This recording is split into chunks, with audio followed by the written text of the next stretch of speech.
இப்ப நடந்துட்டு இருக்கக்கூடிய ரஷ்யா, உக்ரைன் பிரச்சனையில Ukraine large scale drone attack வந்து பாத்தீங்கன்னா, ரஷ்யா மேல பண்ணிட்டு இருக்காங்க.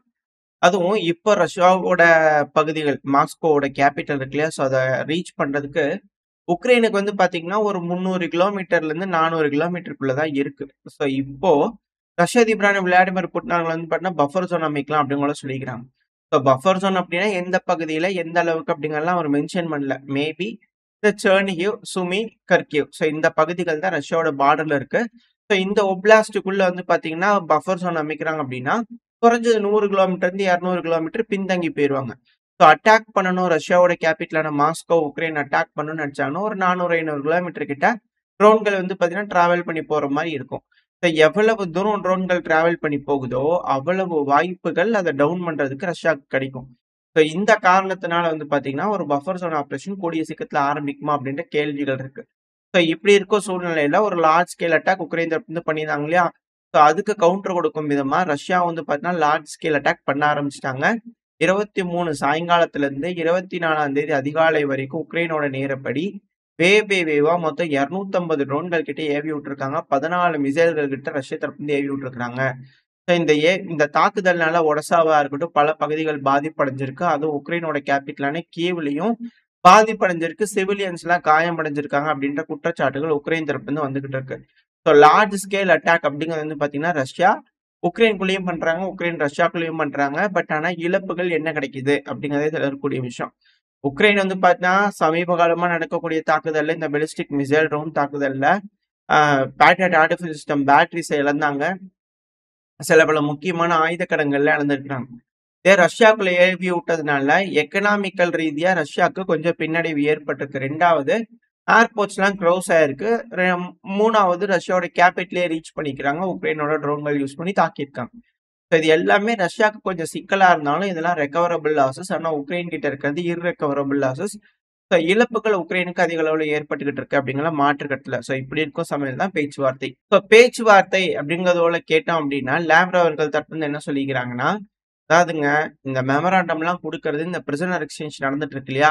ஸோ அது முடிஞ்சதுக்கு அப்புறமா நம்ம பேசிக்கலாம் அப்படிங்கிற லேவ்ரோ அவர்கள் தரப்புன்னு சொல்ல. இதே ஜெலன்ஸ்கி அவர்கள் என்னன்னா சீஸ்ஃபயர் போடணுங்க. சீஸ்ஃபயர் பத்தி பேசலாம். இந்த லார்ஜ் ஸ்கேல் அட்டாக்லாம் பண்ணதுக்கு அப்புறமா சீஸ்ஃபயர். ஸோ என்ன சொல்ல வர்றாருன்னா, சீஸ்ஃபயர் போடுங்க அப்படின்னா லார்ஜ் ஸ்கேல் அட்டாக் தொடர்ந்து நடந்துகிட்டே இருக்கும்னு ரஷ்யாவை மிரட்டுறாங்களா அப்படின்ற கேள்விகள் இருக்கு. ஸோ வெயிட் பண்ணி பார்ப்போம். உக்ரைன் என்ன மாதிரியான முடிவுகள் எடுக்க போறாங்க. வேட்டிக்கன்ல வச்சு மிக பெரும் அளவில் இந்த மெமராண்டம் டிஸ்கஸ் பண்ண போறாங்க. டெக்னிக்கல் டாக்ஸ் அப்படின்னு சொல்லப்பட்டு வருது. ஸோ இதனால யாருக்கு ஃபேவரா முடிய போகுது? மேற்குலக நாடுகள் ஒத்துக்குவாங்களா? உக்ரைன் ஒத்துக்குவாங்களா? அப்படின்ற கேள்விகள்லாம் இருக்கு. பட் ரஷ்யா என்ன மாதிரியான டேர்ம்ஸ் வைக்க போறாங்க? அது எப்படி அமல்படுத்தணும்னு ஆசைப்படுறாங்கன்றதெல்லாம் வெயிட் பண்ணி பார்த்துடலாம். ஸோ இப்படி இருக்கும் சமயத்துல ரஷ்யாவுக்கு நெருக்கடி கொடுக்கணும். அந்த மெமராண்டம் கொஞ்சம் ஈஸியா இருக்கிற மாதிரி வேணும். உக்ரைனுக்கு ஃபேவரா இருக்கிற மாதிரி. ஸோ அதுக்காக அழுத்தங்கள் கொடுக்கணும் இல்லையா? அதனால 18ஆம் கட்ட பொருளாதார தடையை போறதுக்கு பேசிக்கிட்டு இருக்கிறாங்க. இந்த 18ஆம் கட்ட பொருளாதார தடையில வந்து பாத்தீங்கன்னா, நார்த் ஸ்ட்ரீம் பைப் லைனையும் சேர்த்து போறாங்க சாங்ஷன்ல. 2வது 20 பேங்க் வந்து பாத்தீங்கன்னா ஷிஃப்ட்ல இருந்து தூக்கலாம் அப்படிங்கிறது போல ஃபர்தரா தூக்கிடணுன்றது போல 20 பேங்க் வந்து பாத்தீங்கன்னா ரஷ்யாவுக்கு தொடர்புள்ள பேங்க், ரஷ்யாவோட பேங்க்ல வந்து பாத்தீங்கன்னா லிஸ்ட் பண்ணியிருக்காங்க. ஸோ இது 18ஆம் கட்ட பொருளாதார தடையா வந்து பண்ணா ரஷ்யா மேல போட போறாங்க. இதனால எந்த அளவுக்கு இழப்புகள் ரஷ்யா ஃபேஸ் பண்ண போறாங்க அப்படிங்கிறத வெயிட் பண்ணி பார்ப்போம். ஆனா அழுத்தங்கள் கொடுக்கணும் அப்படின்னு யூரோப்பியன் யூனியன் நினைக்கிறாங்க. ஆனா யூரோப்புக்கே அழுத்தங்கள் கொடுக்குறாங்க ட்ரம்ப் அவர்கள். இப்ப ஷிஃப்ட்ல இருந்து தூக்குறாங்க அப்படின்னா அமெரிக்காவும் ஒத்துக்கணும். ஸோ இப்ப அமெரிக்கா இது போல சொன்னாங்க, யூரோப்பியன் யூனியன் சொல்றாங்கன்னா ஒத்துக்குவாங்களா அப்படின்ற கேள்விகள் இருக்கு. ஸோ வெயிட் பண்ணி பார்ப்போம். இவங்களுக்குள்ளேயே கான்ட்ராடிக்டரியா கிளாஷஸ் இருக்கும்போது எப்படி ரஷ்யா மேல ஃபுல் ஃபிளெஜ்டா இந்த சாங்ஷன் போட முடியும்? நார்த் ஸ்ட்ரீம் பைப் லைன்ல வாங்க மாட்டேன் அப்படின்னு சொன்னாங்கன்னா அது அமெரிக்காக்கு பெனிஃபிட் ஒத்துக்குவாங்க. பட் ஆனா மேலும் ஷிஃப்ட்ல இருந்து தூக்குறாங்க பேங்க்ஸ், ரஷ்யாவோட பேங்க்ஸ் அப்படின்னா அது அமெரிக்காவுக்கு ரஷ்யாவுக்கும் இருக்கக்கூடிய அந்த உறவு மேம்படுத்தி இருக்கிறாங்க இல்லையா? ஸோ அது வந்து பாத்தீங்கன்னா சிக்கலாகும்.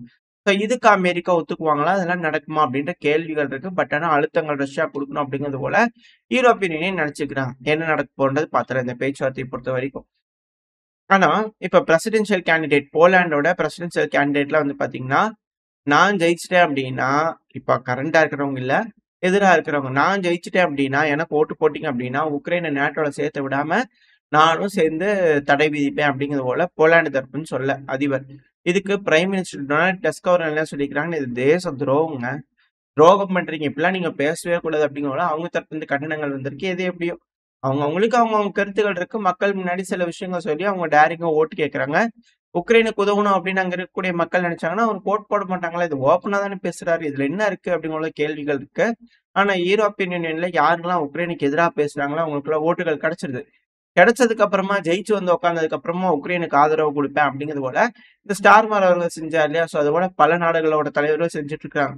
ஸோ அந்த வரிசையில இந்த போலாண்டு வந்துருவாங்களா? அப்படின்ற கேள்விகள் இருக்கு. ஏன்னா உதவித்தாகணும். அண்டை நாடு அதிக அளவுல ஆயுதங்கள் வாங்கி குமிக்கிறாங்க அப்படின்னா, எதுக்காக அப்படின்ற கேள்விகள், அச்சங்கள், யோசனைகள் இருக்கு. பட் ஆனா வெயிட் பண்ணி பார்ப்போம். போலாந்து என்ன மாரியான முடிவுகள் எடுக்க போறாங்கன்னு. ஆனா யூரோப்பியன் யூனியன்ல இருக்கக்கூடிய நாடுகள்லாம் வந்து பார்த்தீங்கன்னா, ஓரளவுக்கு தெரிஞ்சுக்கிட்டாங்க.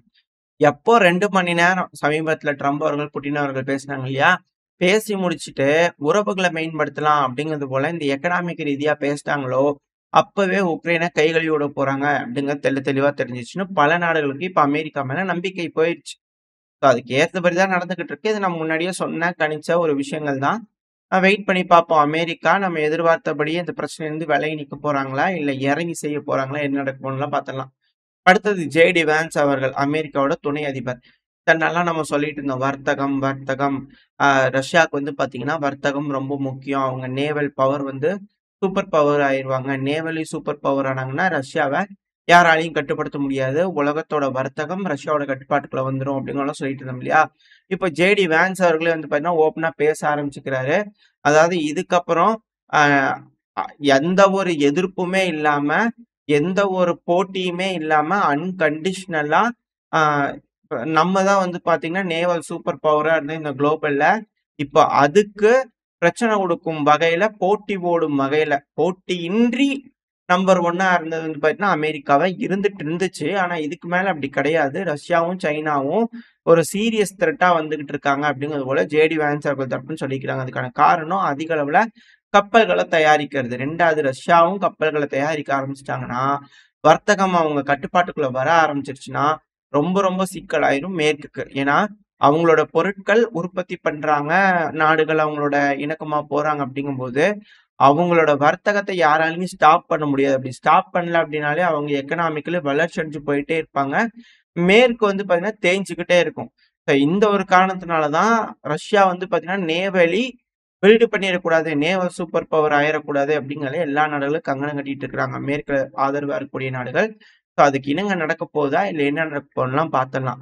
அடுத்து அப்படியே நம்ம துருக்கி கிட்ட வந்துட்டோம்னா, வரக்கூடிய நாட்கள்ல வந்து பார்த்தீங்கன்னா, துருக்கியோட ஃபாரின் மினிஸ்டர் 25, 26ன்னு நெனைக்கிறேன்.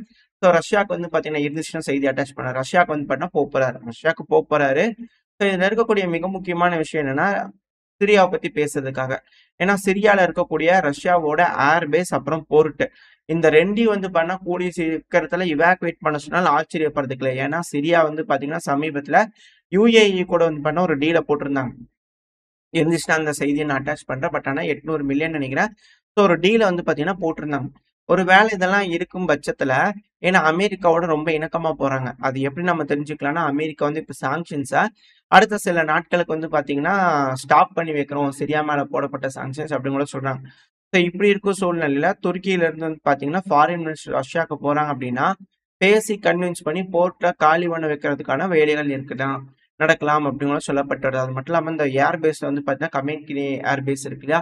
ஸோ அந்த ஏர் பேஸ்ல வந்து பார்த்தீங்கன்னா, சிரியன் ஏர் பேஸ்ல தாக்குதல் நடந்தது. ஸோ அந்த இடத்துல ரஷ்யா நீங்க இருக்காதீங்க, கிளம்புங்க அப்படிங்கிற குழுக்கள் வந்து பார்த்தீங்கன்னா, கிளைம் பண்ணிக்கிட்டு இருக்காங்க. எது எப்படியோ சிக்கல் சிரியால இருக்கு ரஷ்யாக்கு அப்படிங்கிற மாற்று கருத்துல. இது எந்த அளவுக்கு மாறப்போகுது, இல்ல என்ன நடக்குமோலாம் வெயிட் பண்ணி பார்த்துடலாம். ஆனா சிரியாக்கு இப்போதைக்கு கொஞ்சம் ரிலீஃபா இருக்கும். சாங்ஷன்ஸ் வந்து பார்த்தா கொஞ்சம் ரிலீஃப் ஆயிருக்கு இல்லையா? அதனால இத டமாஸ்கஸ் வந்து அதாவது சிரியாவோட கேபிட்டல். ஸோ சிரியா வந்து பார்த்தீங்கன்னா, வரவேற்பு தெரிவிச்சுக்கிறாங்க. நன்றி, கோடான கோடி நன்றிகள் அமெரிக்கா அப்படின்னும் அவங்க தரப்புலருந்து நன்றிகள் தெரிவிச்சிருக்காங்க. ஸோ வெயிட் பண்ணி பார்ப்போம். ஜியோ பாலிட்டிக்கல் மூவ்ஸ் இதுக்கு மேல என்ன மாரி நடக்க போது? துருக்கி ஒரு சைடா போறாங்க அப்படிங்கிறது தெரியுது. அது எந்த சைடு அப்படிங்கிறது சில நாட்கள்ல கம்ப்ளீட்டா தெரிஞ்சிரும். ஸோ தெரிஞ்சதுக்கு அப்புறமா அணிகள் யூரோப்பியன் யூனியனுக்கு வலுவா இருக்கு அப்படின்னா, எந்த அளவுக்கு உக்ரைனுக்கு இறங்கி செய்ய போறாங்க உதவிகள்? இல்ல பின்வாங்கிருவாங்களா? என்ன நடக்க போன்றது வெயிட் பண்ணி பார்த்தரலாம். ஓரளவுக்கான தகவல்கள் இந்த பதிவுல பார்த்திருப்போம்னு நெனைக்கிறேன். இதோட இந்த பதிவ நான் முடிச்சுக்கலாம். இந்த பதிவு எப்படி இருந்துச்சு? உங்களுக்கு பிடிச்சிருக்கா? பிடிச்சுனா லைக் பண்ணிட்டு உங்க ஃப்ரெண்ட்ஸ் அண்ட் ஃபேமிலியோட ஷேர் பண்ணிக்கோங்க. அது கூடயே மறக்காம இந்த பதிவு பத்தின உங்களோட கருத்துக்கள கமெண்ட் செக்ஷன்ல சொல்லுங்க. இந்த பதிவு நல்லா இருக்கும்னு நம்பிக்கையில அடுத்த பதிவுல உங்கள சந்திக்கிறேன். அது வரைக்கும் ஸ்டே சேஃப். பை.